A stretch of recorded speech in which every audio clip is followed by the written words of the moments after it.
Friends, এইবারে বলবো যে ভাগ্যস্থানে যদি সূর্য থাকে তাহলে কীরকম ফল দেবে।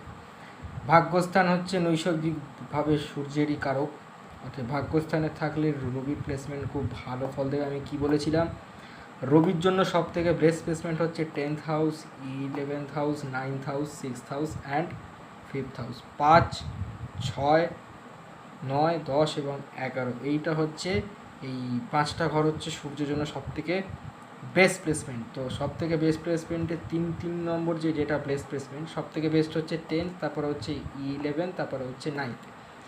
এই 9th এই বেস্ট প্লেসমেন্টটা এখানে রবি কীরকম ফল দেবে। তো রবি জেনারেলি 9th হাউসে থাকলে পিতার সাথে যদি এখানে জলতত্ত্ব রাশিতে থাকে মানে কর্কট, বৃশ্চিক বা মীন, তাহলে এখানে মানে যেহেতু কর্কট রাশি যদি হয় তাহলে দশমপতি ভাগ্যস্থানে, তাহলে পিতার দ্বারা কর্মের একটা উন্নতির যোগ থাকবে। এখানে যদি বৃশ্চিক রাশি হয় মানে যদি মীন লগ্ন হয় ষষ্ঠপতি ভাগ্যস্থানে, তাহলে এখানে গভর্নমেন্ট জবের যোগ থাকবে, একটা সেন্ট্রাল গভর্নমেন্টেরও যোগ থাকবে, কারণ 9, 6, 10-এর কানেকশান থাকলে সেন্ট্রাল গভর্নমেন্টের যোগ হয়। প্রফেশানে পিতার একটা বড় ভূমিকা থাকবে বা পড়াশোনার ক্ষেত্রে, যেহেতু 9th হাউস আমাদের হায়ার এডুকেশানকে ইন্ডিকেট করে, 5th হাউস আর 4th হাউস হচ্ছে নর্মাল এডুকেশান, 9th হাউস হচ্ছে হায়ার এডুকেশান।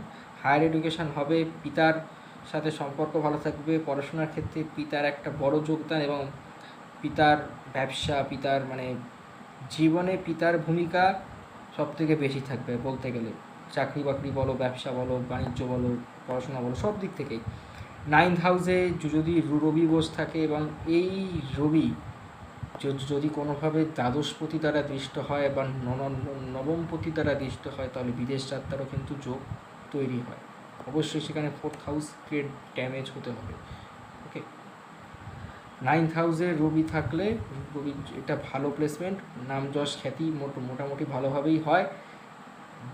আর যদি এখানে বৃহস্পতি বুধ মতো প্ল্যানেট বসে থাকে তাহলে গভর্নমেন্ট জব হয় বা স্পোর্টসের দিক থেকেও সাকসেসফুল হয়, তবে সেখানে মঙ্গলেরও একটা কানেকশান থাকতে হবে।